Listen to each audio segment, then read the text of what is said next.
विशेष रूप से संस्कृति मंत्रालय ने इन 9 सालों में जो काम किया है उसके बारे में ज़्यादा फोकस रहेगा। बाकी आपके लास्ट में क्वेश्चन होंगे ही। देखिए, हम इन 9 साल के पीरियड को सांस्कृतिक पुनरुत्थान का कालखंड भी कह सकते हैं। ये ऐसा कालखंड है जिसमें अनसंग हीरोज की पहचान की गई। वो ऐसे अनसंग हीरोज हैं जिनको इतिहास में महत्व मिलना चाहिए, जिनका नाम इतिहास के पन्नों में दर्ज होना चाहिए। लेकिन आज़ादी के बाद की जो सरकारें रही उनको वो नाम ठीक नहीं लगे, तो उनका महत्व कम मिला। जिस महत्व के वो हकदार थे इतना महत्व नहीं मिला। मैं 2 बड़े नाम तो उस जमाने के ले सकता हूं। एक हैं सरदार वल्लभ भाई पटेल।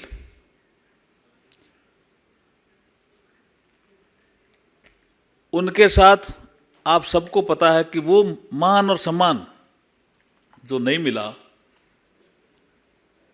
और राजेंद्र प्रसाद जी जब उनका संस्कार हुआ था तब सब बुक्स में भी है, आपके भी ध्यान में है, मुट्ठी ऐसे राख उठाई थी सरदार पटेल साहब की उन्होंने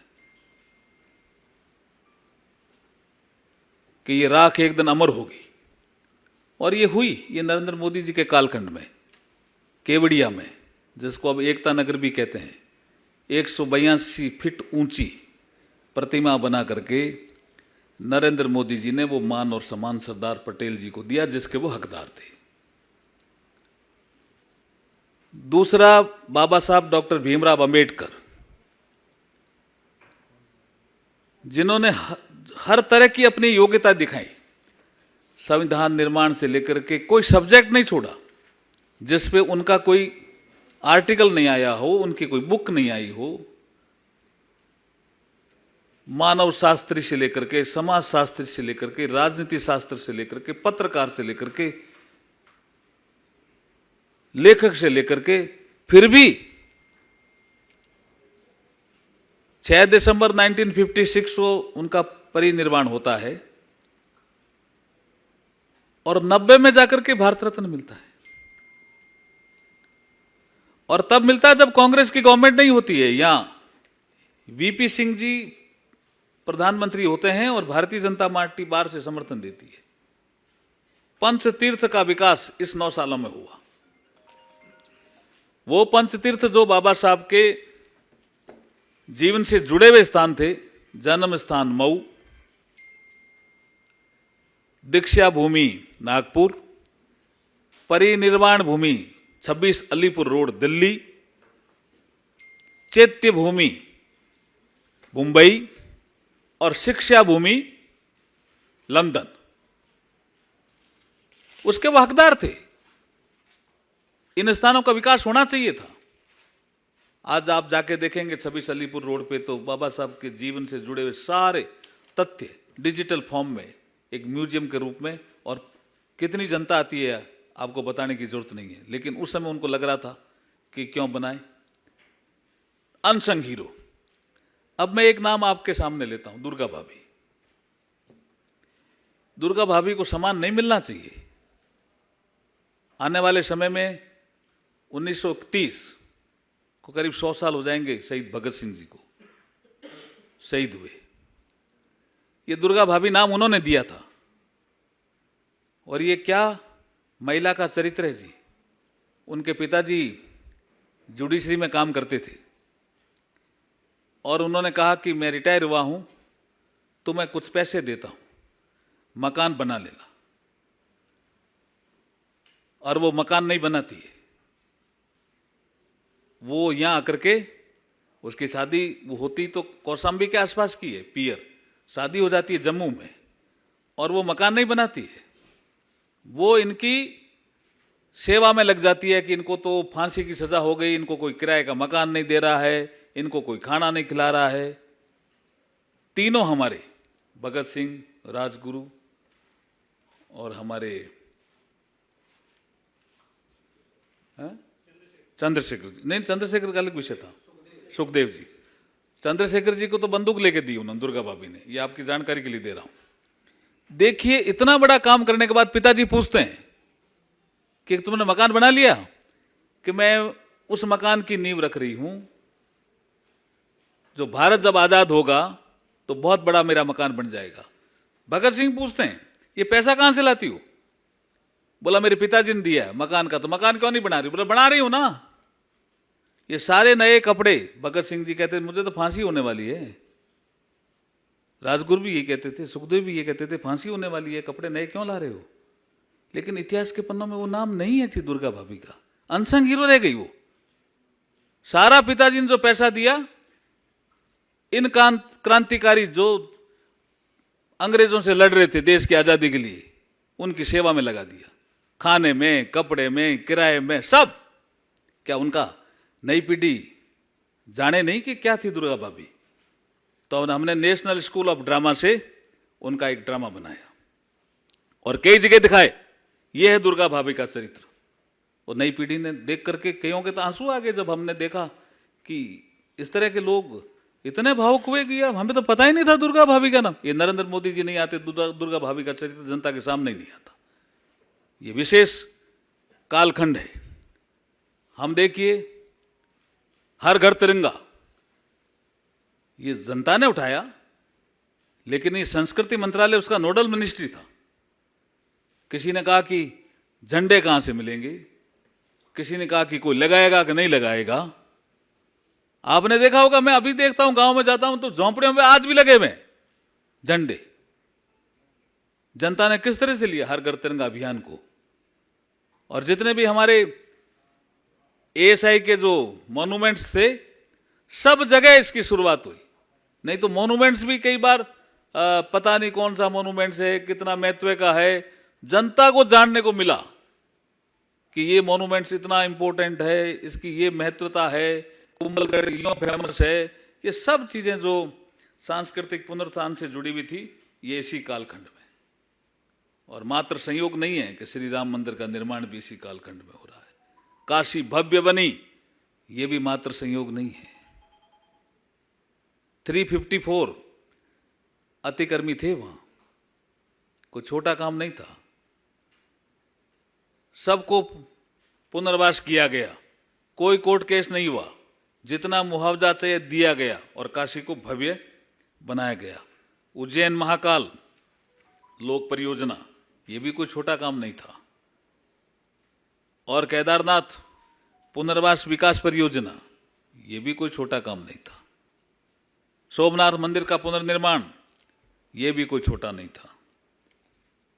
रामानुजाचार्य जो समानता की बात करते हैं, प्रधानमंत्री जी ने लाल किले की प्राचीर से उनके बारे में जिक्र किया कि वो इक्वलिटी के इतने बड़े महापुरुष हुए।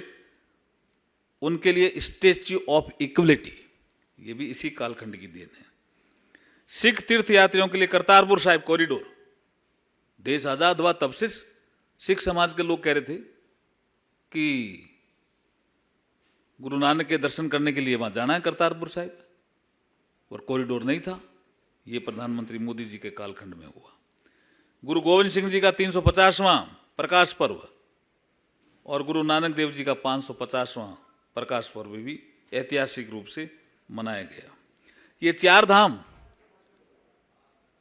इनका जो रास्ता सुगम किया गया, ये भी इसी कालखंड की देन है। आबू धाबी में स्वामी नारायण मंदिर, ये भी इसी कालखंड का।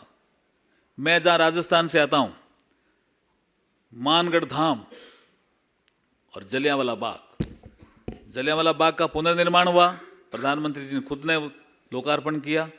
पर मानगढ़ धाम, फिर मैं कहता हूं, ये अनसंग हीरो का एक पार्ट है। जैसे मैंने दुर्गा भाभी का जिक्र किया, ऐसे मैं मानगढ़ धाम का भी जिक्र करना चाहता हूं आपके सामने। 1913 का वह दिन, अंग्रेजों की गोली से एक ही दिन में एक ही दिन में कह रहा हूं मैं, अंग्रेजों की गोली से एक ही दिन में 1500 से ज्यादा आदिवासी समाज के पुरुष, महिला और बच्चे मारे गए।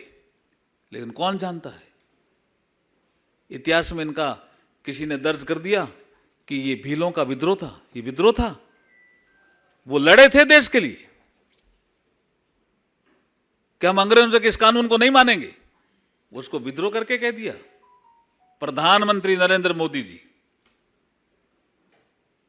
पहली बार यहां गए, मानगढ़ धाम। ये देखिए कितना बड़ा काम उन्होंने किया। और मानगढ़ धाम की विकास की परियोजनाएं, उसके बारे में चिंतन, ये सब हो रहा है। आप देखेंगे कि एक बड़ा काम और हुआ है संस्कृति मंत्रालय के द्वारा। आपको लगता है कि ये जो मूर्तियां चोरी हो जाती थी, ये तस्करी के लोग, तस्कर कितने होते थे और हमारी संस्कृति को नष्ट करते थे, हम कोई बहुत बड़ा उसमें पैरवी नहीं करते थे, हल्की पैरवी करके छोड़ देते थे। तो आप आंकड़ा देखेंगे तो चकित रह जाएंगे। 2014 से पहले खाली चोरी गई 13 मूर्तियां वापस आई, 13। और 14 के बाद कितनी आई? 231। You just see the speed and scale. यही नरेंद्र मोदी जी के 9 साल के कालखंड के हर योजना में यही है। उन्होंने स्केल भी बढ़ाया और स्पीड भी बढ़ाई। कहां 13 मूर्तियां ही आई इतने सालों के प्रयासों के बाद, और कहां 2014 के बाद 231 चोरी गई हमारी मूर्तियां वस्तु में वापस आई। भारत के महापुरुषों का सम्मान आप देखिए, इंडिया गेट पे सुभाष चंद्र बोस की प्रतिमा। अब ये आपको जानकारी है और नहीं है तो मैं बता दूं। जॉर्ज पंचम यहां आए थे। जॉर्ज पंचम आए, कोलकाता से दिल्ली राजधानी बदली, एक समारोह हुआ और बाद में लगा कि भाई 36 में उनकी डेथ हो गई, 1936 में जॉर्ज पंचम की। तो लगा कि उनकी प्रतिमा लगनी चाहिए। इंडिया गेट पे उनकी छतरी बना के और प्रतिमा लगा दी। देश आजाद हुआ। बहुत से लोगों ने लोकसभा की डिबेट में है कि साहब इनकी आप जॉर्ज पंचम की मूर्ति तो हटा दो। तो उस समय जो प्रधानमंत्री थे या पता नहीं क्यों नहीं हटाई, 1968 में हटी और 68 में हटने के बाद भी छतरी नहीं हटी। तो जो लोग घूमने जाते थे, मेरा भी इसमें लोकसभा में एक सवाल था कि जो लोग घूमने जाते थे पूछते थे ये क्या है, कि ये जॉर्ज पंचम की छतरी है। जॉर्ज पंचम नहीं था वहां, लेकिन छतरी के कारण जिंदा था। तो गुलामी के अवशेष हमें नहीं रखने, इस सिद्धांत से नरेंद्र मोदी चले और यहां सुभाष चंद्र बोस की मूर्ति स्थापित की। यह भी बहुत बड़ा अचीवमेंट है। और कर्तव्य पथ, नाम भी दिया कर्तव्य पथ। अंतर्राष्ट्रीय योग दिवस अभी आ ही रहा है 21 जून को। 26 दिसंबर को वीर बाल दिवस। तेग बहादुर जी का आप देखिए प्रकाश पर्व। वही लाल किला जहां वो शहीद हुए थे, उसी लाल किले की प्राचीर पे गुरु तेग बहादुर जी का जीवन चरित्र दिखाया जाता है। और जब लोग देखते हैं तो कहते हैं भाई वाह नरेंद्र मोदी, ये क्या किया, कितना बड़ा काम किया आपने। ये सारी चीजें मैं आपको इसलिए कहना चाहता हूं कि हमारी संस्कृति से जुड़े हुए, चाहे बुद्ध सर्किट हो, चाहे रामायण सर्किट हो, चाहे कृष्णा सर्किट हो, ये सब काम हमारे मंत्रालय से इस पीरियड में हुए हैं। तो मैंने कुछ चीज़ों का जिक्र किया। मैं अब आपको सवालों के लिए आमंत्रित करता हूं। बहुत बहुत धन्यवाद।